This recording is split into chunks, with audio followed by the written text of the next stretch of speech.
Hey everybody, this is Hadrian. Thank you for watching. Let's play some more Subnautica in our Into the Locker series. So we had our first death towards the end of the last episode, actually right at the end of the last episode. Just did a few more things after I got back, and I've gotten my bearings again.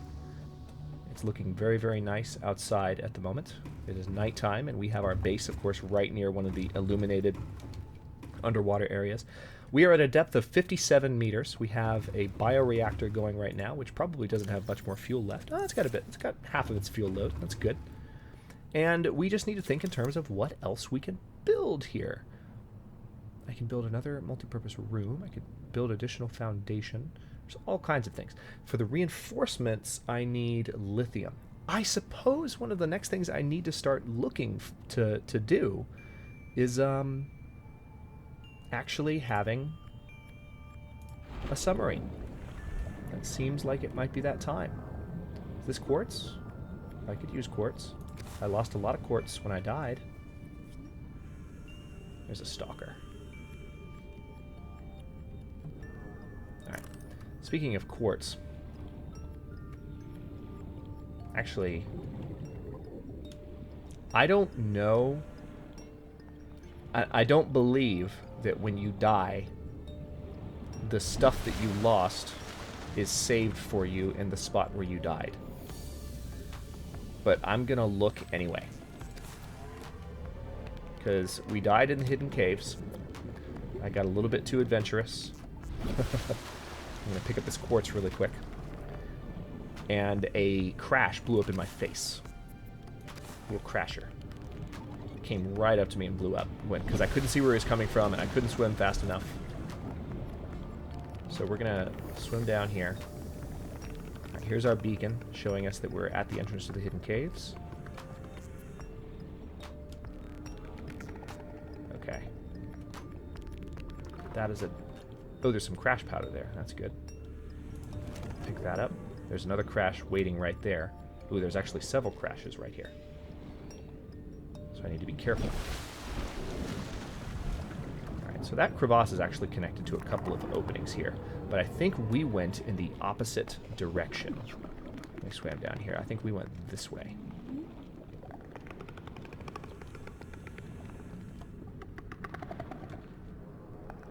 Yeah, we were down here.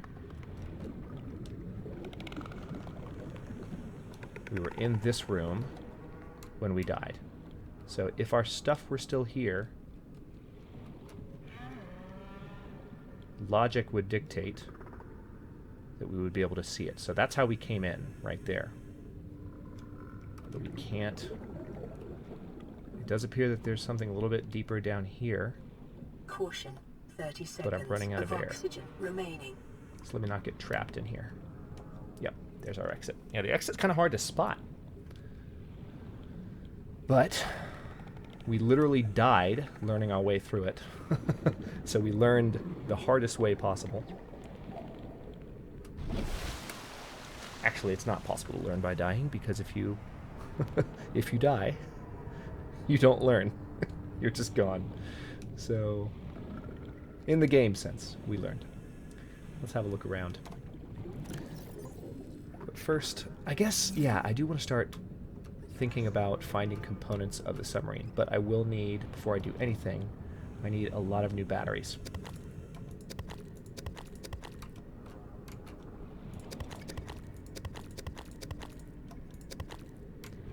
And here's the coral tube, actually. So I'm gonna swim through here really quick and make sure that I've gotten all of the copper out of here that I can, because again, building additional... This actually almost seems like a different tube.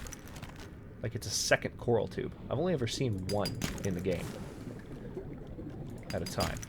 But I've found it multiple times, of course. But no, this is the same one, because this is some titanium that we left on the ground before. There's some titanium.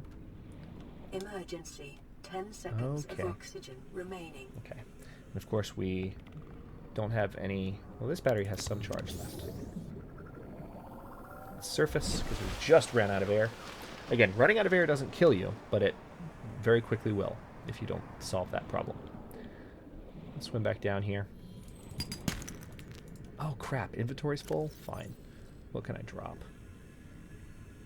can drop this dead battery. We'll just make another one. Alright, so I found some additional copper. Silver caves are that direction. The base camp of the hidden caves are over here. Oh, wait. Oh, yeah, don't have any room in my inventory. Forgot about that. Is there an eclipse happening right now? Yes, there is.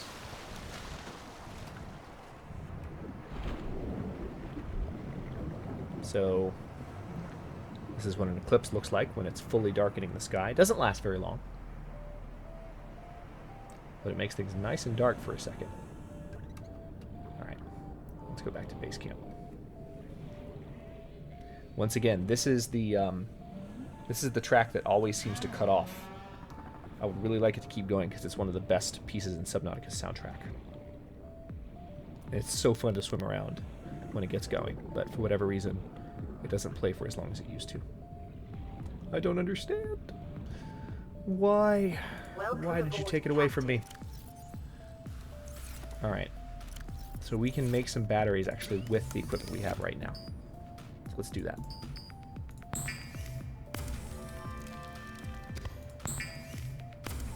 See, it's still going right now, but I feel like there was a whole other phase to it where it was like even cooler. Had more instrumentation, was a bit more intense. Alright, we need copper.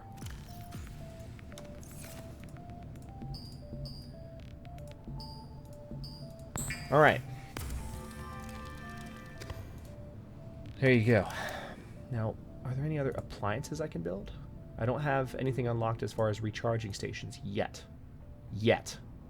But I will. One thing I can do is pop my head out here and start thinking in terms of how else I might build the base. I kind of want to have an underwater or an underground portion of the base. So what I'm going to do is build a T intersection right here, which would allow me to have an additional section kind of going back this way. All right. Base hull strength is now 5.8. I'm going to eat up some titanium doing this, but there we go. Awesome. All right, now we'll continue building that out in the future, but I just want to have that grounding point for the base. Caution. Because you have not built a base in Subnautica until part of it goes underground. Now, of course, there's nothing really to show off what it's like to be in there right now. One thing I am going to do is make some glass really quick. And with that glass, I will be able to give us a bit of a view into our area over here. See, here's the T intersection, and that's where you can actually see. It's not perfect. The game is still being worked on, so you can actually see some sand matter here. If I dig it away, it should go away. Thankfully, it's all diggable ground, but that also might make the base appear less underground. All right, so we're going to put a window right here. Lets us kind of look out. Also gives us our bearings here. And also, you can see some vegetation poking its way through. So I'm just acknowledging the imperfections because they are there. Blood nutrient levels decreasing. Oh, I'm hungry again. Intake recommended. Are you starting to understand why I was very strongly considering just turning off eating and drinking? Are you starting to see it? Like, you know, when I did the series, I did a poll a while back where I asked everyone. Not many people responded either because I've never played Subnautica on my channel before, so there wasn't much grounds for comparison. A lot of people didn't even necessarily know what I was talking about. They probably didn't care either way. But I was like, well, I'm kind of thinking that I want to play freedom mode so that I can just focus on finding the equipment and the base building, which is what the majority of my time in this series so far has been dedicated to. Because I just feel like having to constantly feed myself and get water, it doesn't have as visceral of an effect as it does in the Lone Dark. Actually, I just remembered. I have new batteries. Perfect. Not going to use it right now, but I've got new batteries. So yeah, I'm not thrilled with the fact that I'm having to do all this eating and drinking. But it does add an additional element of survival. Emergency. 10 seconds of oxygen Really? remaining. That was quick. Wasn't paying attention. All right. It does add an additional element of survival and just tension to everything, which is good. from a watchability standpoint, so that's a good thing. I just want to avoid things that feel repetitive, if you will. If you want to look at it that way. I'm actually doing okay on water, but I'm trying to pick up these guys all the same. You, come here. Give me a little peek. Gotcha. I got an acid mushroom, too. Didn't really need the acid mushroom. Looking around. Oh, wait. I see you. Come here. Or don't come here. That's fine, too. Go away.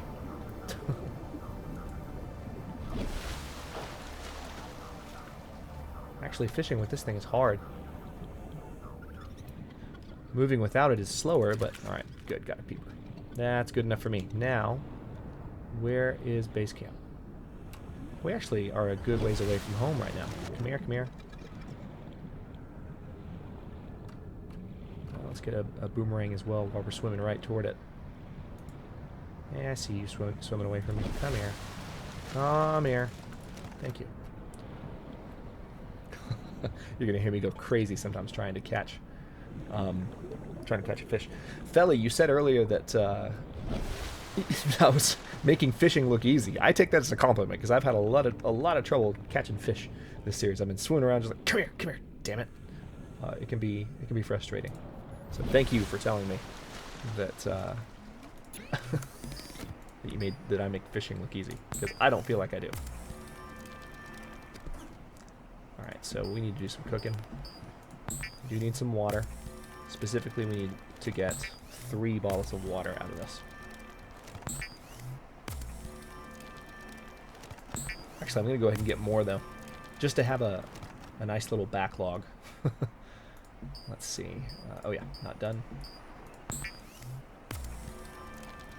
Cooking. So this should be more than enough to sustain me for a bit. If I cure some food as well, then vital signs that'll also help. Okay, so I've still got 3 waters on me and a cooked boomerang, which it might not last. Once I start to get a little hungry, I'll try and remember that I have it. Okay, so I've got lots of batteries on me. I have some spare room in my inventory. I want to start looking around for other biomes, because I need to start finding the areas where I might find some Seamoth wreckage. It used to be that you found components of the Seamoth submarine the same way I've been finding components of all the other equipment in the game. Now you actually find pieces of a wrecked craft. So there's wreckage sites like this where you could potentially find Seamoth wreckage. For instance, here's a salt deposit. Here's a luggage bag, which I don't think the luggage bag actually... I don't think the luggage bag actually does anything. Here, I'm going to drop it. Caution. 30 seconds of oxygen remaining. Yeah, I think it's just cosmetic for now, but I think there's more that you can do later on. But this is perfect. This is the biome I was looking for. I think the red is called bloodgrass. I think. Or if it's not called bloodgrass, it should be called bloodgrass. But as you remember, I think in the last... Oh, hey! Hey! What have we here?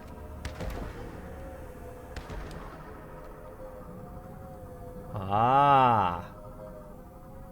I'm going to need to come back here. We just found one of the deep biomes. Look at this. A little bit of pop in there. Look at this. We're 163 meters under. Oh, this is so cool. What's here?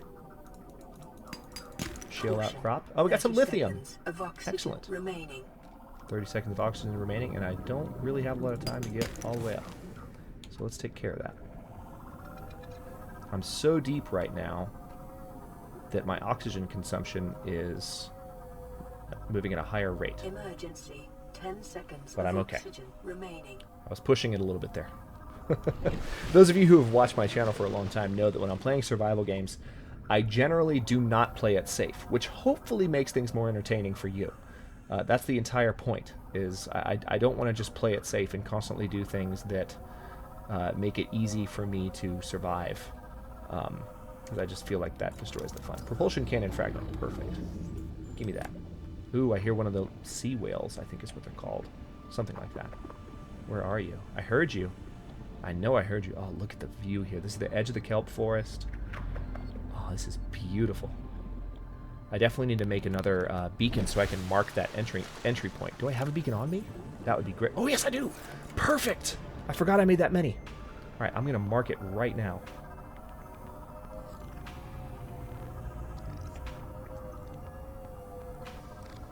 I forget what this particular biome type is called, but we're just going to leave a beacon hovering right here over the entrance.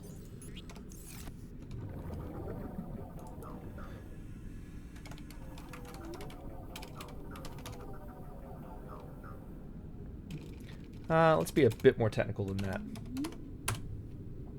So this is the deep fungi.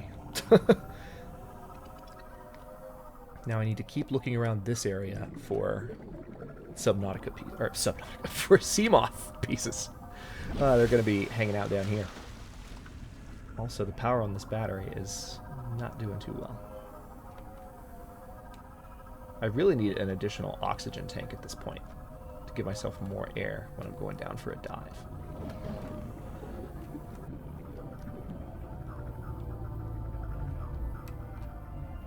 Oh! That's what I need. Seamoth fragment. How many do I need? 3, right? Or is it 4? I need 5. Good lord. Alright, I need to look for those. I hear you. I know you're here. Don't worry, the sound that you're hearing is not something that's going to attack us. But it is majestic when you see it, and they're massive. It'll surprise you the first time you see it. And I think when we submerge, we might see it, because they're close. I don't see one anywhere just yet. Tell you what, let me go back down for a bit. It's starting to get dark, which could be a good thing because the Seamoth pieces tend to glow. So it'll make it easier for me to... No. Let's replace the battery. It'll make it easier for me to find what I'm looking for. So let's swim down. Up. See? See what I'm talking about? That thing popped right out. That sea lion is a little close for comfort. Come on. Perfect. There it is. Let's get closer. I want you to see this. Some floating rocks. Oh, there's one. We're actually above one right now. These guys won't hurt you, but this is what's making that noise. I see some other wreckage down below them too, so we're gonna...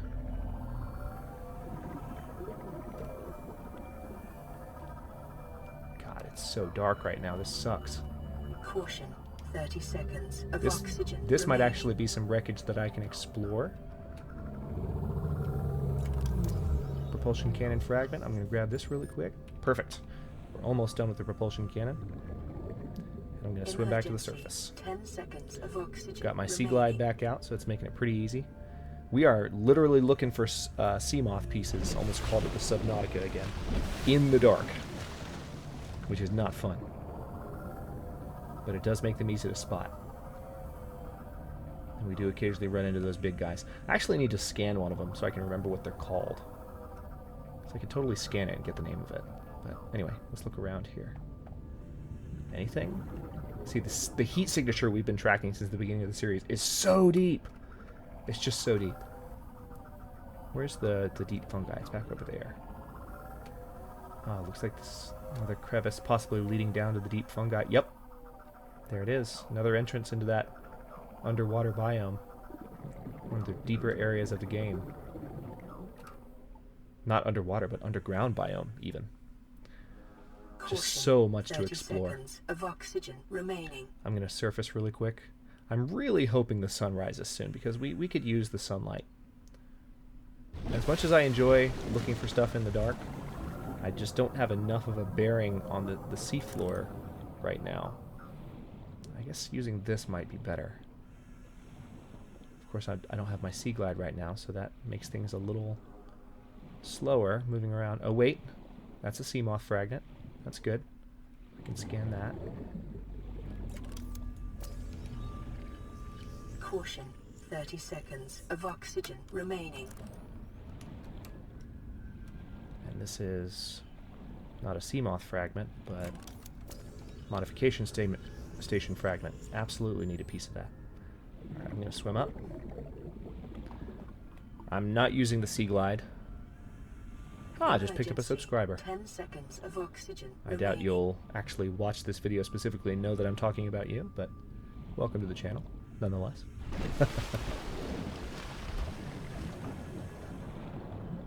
Okay. Gonna go down one more time. Oh wait, I need the flashlight, don't I? There we go. Seamoth fragment. That's just a piece of wreckage. Where are you? You're supposed to stick out like a sore thumb at night. I should be able to see you so easily. Oh, there's another technology piece. Propulsion cannon. Come here. Awesome. Awesome, rather. We have unlocked the... Oh, crap. Freaking piranhas. They're not called piranhas, but that's how I refer to them. When you hang out near the blood... the blood grass, or whatever it's called, for too long, you get visits by those guys. But I can't help it. I'm trying to find the freaking Seamoth pieces. And I found a good many of them so far. What have I found? 3 so far, I feel like? Just need to look for a few more. And they all tend to be in these areas, usually. I want to break apart those rocks, but I don't want to get too close to the grass. And you've seen why now. I do want to get that, though, whatever it is. Oh, this propulsion fragment. Don't need it.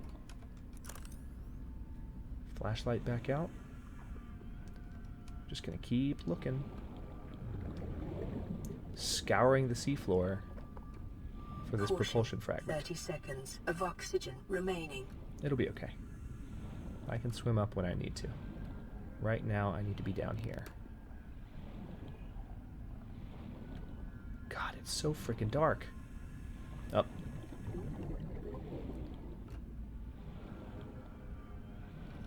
Emergency. 10 seconds of oxygen remaining. Okay. Well, I'm about to hit the surface here with not a second to spare. The sun is rising. I'm going to go ahead and cut this episode here, and I'm going to continue looking for Seamoth pieces and hopefully build the Seamoth in the very next episode. But that'll happen hopefully with a little bit more daylight and definitely in the next segment of the series. So thanks very much for watching. If you enjoyed, don't forget to like the video and subscribe to the channel. I upload new episodes and Into the Locker every day at 6 p.m. Hey, there's a piece right there, which is Eastern Daylight Time, GMT -4 for those of you not in the States. And comments are always welcome. Let me know what you think, and I'll see you next episode.